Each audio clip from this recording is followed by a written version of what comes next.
Hi, I'm Kearsten, teen librarian at the main library, back with another teen story time. This month, to celebrate National Native American Heritage Month, I'm reading to you from the first chapter of Elatsoe by Darcie Little Badger.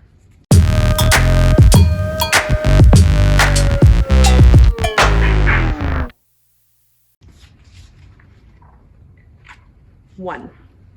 Ellie bought the life-size plastic skull at a garage sale. The goth neighbors were moving to Salem, and they could not fit an entire Halloween warehouse into their black van. After bringing the purchase home, she dug through her box of craft supplies and glued a pair of googly eyes in its shallow eye sockets. "I got you a new friend, Kirby," Ellie said. "Here, boy, come on." Kirby already fetched tennis balls and puppy toys. Sure, anything looked astonishing when it zipped across the room in the mouth of an invisible dog, but a floating googly skull would be extra special. Unfortunately, the skull terrified Kirby. He wouldn't get near it, much less touch it. Maybe it was possessed by a demonic vacuum cleaner. More likely, the skull just smelled weird.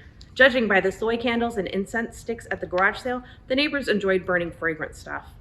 "Look, a treat!" Ellie put a cheese cube in the skull's mouth. Although Ghost didn't eat, Kirby enjoyed sniffing his old favorites: chicken kibble, peanut butter, and cheddar. He'd been her best friend for 17 years, 12 alive and 5 dead, and Ellie was confident that if food couldn't persuade him to be brave, nothing would. "Yum yum," she said, "smells cheesy. Skull friend won't hurt you." Kirby, in a fine example of the English Springer Spaniel breed, hid under the bed. "Fine," Ellie said. "We have all summer." She'd spent $5 on a gag that would not be abandoned after just one wasted cheese cube. Kirby had progressed a lot since his death. Ellie still wasn't allowed to bring him on school property, but since the 6th grade howl incident, Kirby hadn't caused any trouble and his cache of tricks had doubled. There were the mundane ones: sit, stay, heal, play dead, literally, wink wink, and track sense. Moreover, the door had been opened to a bunch of marvelous supernatural powers. He just had to learn them without causing too much incidental chaos. Ellie ate the cheese and chucked a squeaky yellow bear plush across the room. It stopped mid-arc, suspended 2 feet above the gray carpet. The air around Bear Buddy shimmered, and its head squished twice. Squeak, squeak. "Good boy," Ellie said.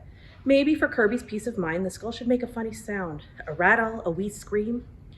Bear Buddy flopped out of Kirby's mouth and landed on the hardwood floor with a pathetic half-squeak. Strange. Usually he returned the toys to Ellie. Kirby wasn't the kind of dog who treated fetch like a game of keep-away. "Bring Mr. Bear Buddy," Ellie said. "Bring it."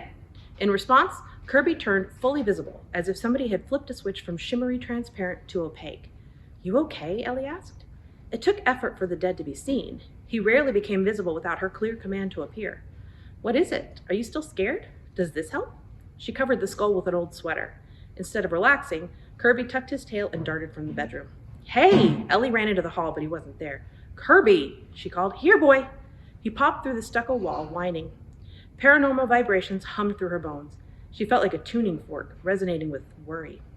He was anxious, terribly anxious. Why? The skull? No, he couldn't see that ridiculous thing anymore. When Ellie's grandfather had had a heart attack, Kirby threw a fit, as if he could sense Grandpa's pain. Maybe to ghost dogs, emotions resembled radio signals, and the signals were strong when they belonged to a loved one. Could somebody be in pain? Somebody Kirby knew? Ellie's parents were at the movies with their phones turned off, sitting in that dark theater, enjoying a rare but treasured date night. Would it also be their last? To find out what happens next, check out Elatsoe from one of your Glendale libraries. Have a good one.